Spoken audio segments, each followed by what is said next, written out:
But my answer to this more broadly is, so what?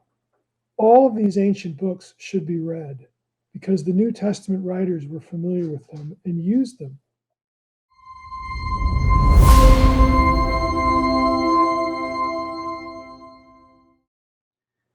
Heidi asks, question. I have heard some Catholic scholars suggesting that Martin Luther removed the apocryphal books from the canon, but they were originally included.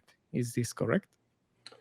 Well, it's not really, this is a difficult question because the question has to be asked, what was the canon? And you have two sources. The best thing to do is get my course here on how we got the Bible. So I'll see if I can condense this. What you're talking about specifically here is the Old Testament.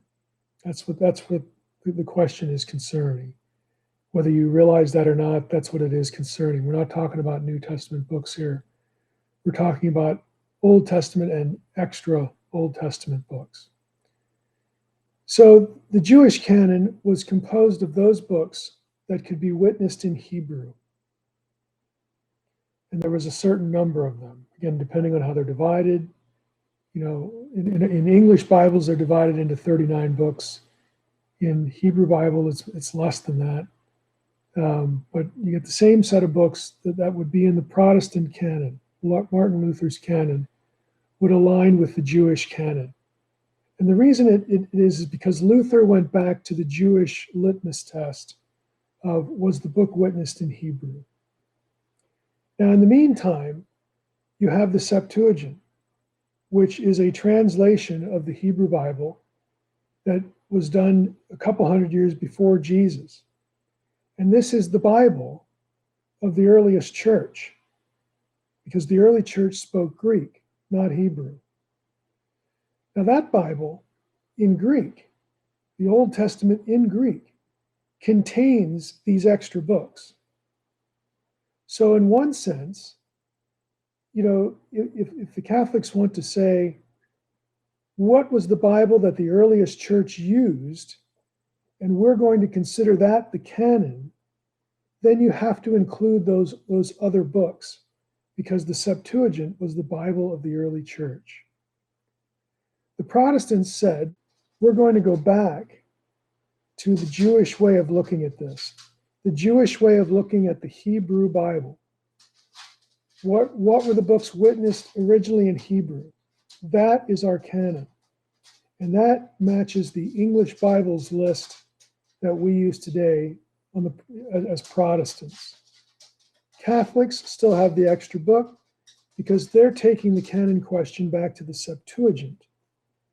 Okay, the Greek translation of the Old Testament, that was the Bible of the early church, the earliest church. And they're saying that's what we should consider authoritative. So that simple decision, do we go with what's witnessed in Hebrew or do we go with the Septuagint, is why we have these differences when it comes to the Old Testament. So that's the answer as to why there exists a difference. For me, I think it's wise to go with the Jewish community's own perspective of their Old Testament and restrict it to what is witnessed in Hebrew. I'm going with their community, which is why I accept the books that I accept as canonical and the other ones I don't accept as canonical. But my answer to this more broadly is, so what? All of these ancient books should be read because the New Testament writers were familiar with them and used them. You will find allusions and quotations to non-biblical material in the New Testament from these other books. You just will. And there are whole lists of them. In my first reader's commentary on the book of Enoch, there's an appendix in that book that lists all of them. And it's a substantial list of places in the New Testament where books of the pseudepigrapha are alluded to. And you get the same thing going with apocryphal books, what the Protestants call apocryphal books of the Old Testament, these other books that were in the Septuagint.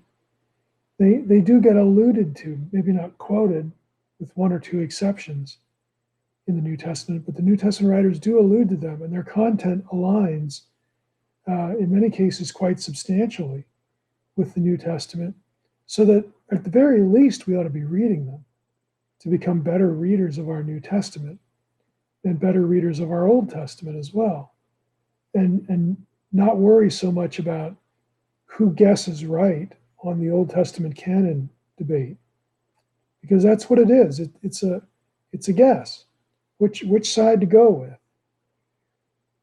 Again, that's where I land with my choice of the Jewish view. But I think we ought to be reading that other stuff as well.